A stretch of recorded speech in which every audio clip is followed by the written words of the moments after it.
Advocate C Padmanabhan, നിമിഷപ്രിയയുടെ മോചനത്തിൽ അതിൽ ഒരു റിസൾട്ട് ഉണ്ടാവണം എന്ന ആത്മാർത്ഥമായിട്ടുള്ള ആഗ്രഹം കാന്തപുരത്തിനുണ്ടായിരുന്നെങ്കിൽ ആദ്യം കേന്ദ്ര സർക്കാരിനെ ആയിരുന്നില്ലേ ബന്ധപ്പെടേണ്ടിയിരുന്നത്? അദ്ദേഹം ഇപ്പോൾ കത്തയച്ചതുപോലെ എനിക്ക് ഈ വിഷയത്തിൽ ഇടപെട്ട്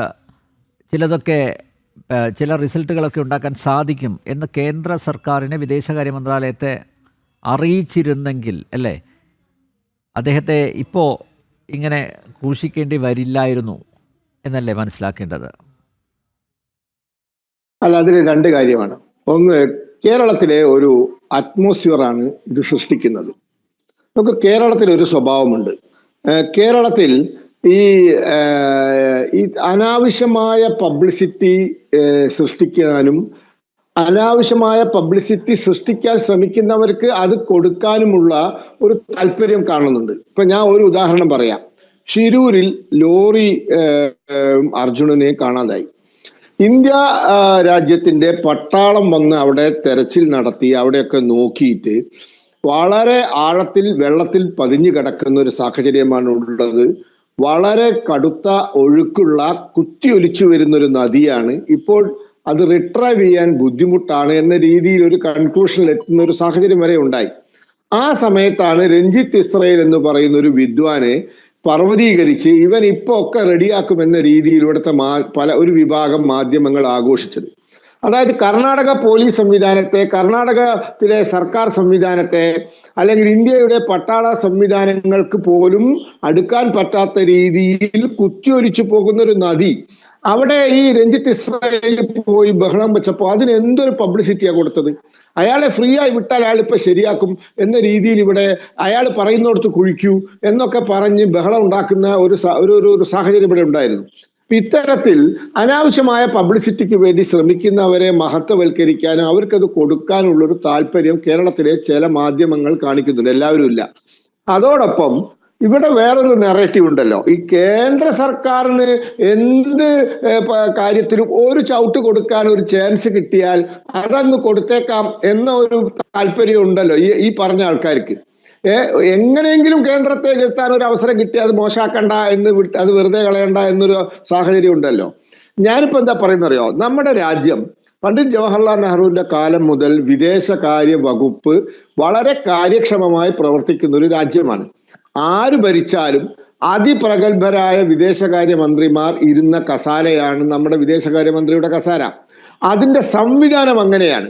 കാരണം ശീതയുദ്ധകാലത്ത് നമ്മൾ എടുത്ത നിലപാടുകൾ, നമ്മൾ ചേരിചേരാ നയം, ആരെയും ഒരു പരിധിക്കപ്പുറം വെറുപ്പിക്കാതെ എല്ലാവരെയും എന്താ പറയാ ഭാരതത്തിന് അനുകൂലമായി കൊണ്ടുവരാൻ വേണ്ട ശ്രമങ്ങൾ, ഇതൊക്കെ ചെയ്യുന്ന വളരെ തന്ത്രജ്ഞന്മാരായ വർഷങ്ങളുടെ പതിറ്റാണ്ടുകളുടെ എക്സ്പീരിയൻസ് ഉള്ള IFS ഉദ്യോഗസ്ഥന്മാർ, മുതിർന്ന ഉദ്യോഗസ്ഥന്മാർ, ഒരു സംവിധാനം, ഒരു സിസ്റ്റം, ഇന്ത്യൻ ഫോറിൻ അഫയേഴ്സ് എന്ന സിസ്റ്റം ആരോ ഭരിച്ചോട്ടെ, ഏത് പാർട്ടിയോ ഭരിച്ചോട്ടെ, അത് നമുക്കുണ്ട്. അപ്പൊ they are very much capable of handling these things.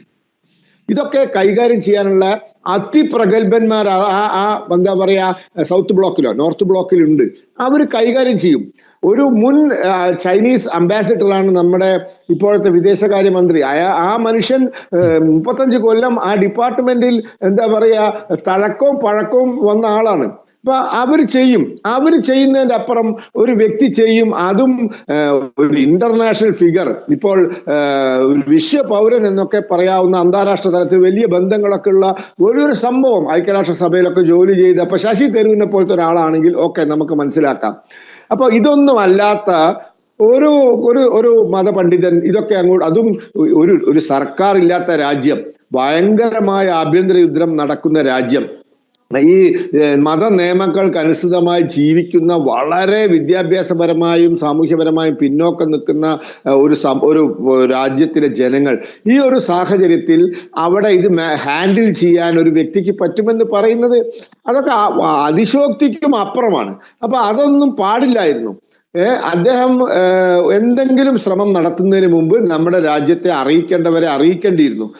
ആ രീതിയിൽ ബന്ധപ്പെട്ടിരുന്നെങ്കിൽ ഈ വിവാദം ഉണ്ടാവില്ലായിരുന്നു. മാത്രവുമല്ല, ഇതിപ്പോ അവര് ചൊടിച്ചിട്ടുണ്ടോ എന്ന് പോലും സംശയിക്കേണ്ടിയിരിക്കുന്നു. ഞങ്ങളോടൊന്നും ചോദിക്കാതെ ഞങ്ങളോടൊന്നും സംസാരിക്കാതെ വധശിക്ഷ നിർത്തിവെച്ചു എന്ന് പറഞ്ഞാൽ ആ കുടുംബത്തിന്റെ വാശി കൂടിയാൽ അവര് നാളെ ബ്ലഡ് മണിയും വേണ്ട ഒന്നും വേണ്ട ഞങ്ങൾ നിൽക്കുന്നില്ല എന്ന് പറഞ്ഞാൽ എന്ത് ചെയ്യും? അപ്പൊ അവരെ ചൊടിപ്പിക്കരുത്. അവരെ നിങ്ങൾക്ക് സന്തോഷിപ്പിക്കാൻ പറ്റില്ലെങ്കിൽ പോട്ടെ, സാരമില്ല, നിങ്ങൾ അവരെ ദേഷ്യം പിടിപ്പിക്കാതിരിക്കാനെങ്കിലും ശ്രമിക്കണം എന്നാണ് വിനയത്തിന്റെ ഭാഷയിൽ ഇവരോടൊക്കെ പറയാനുള്ളത്.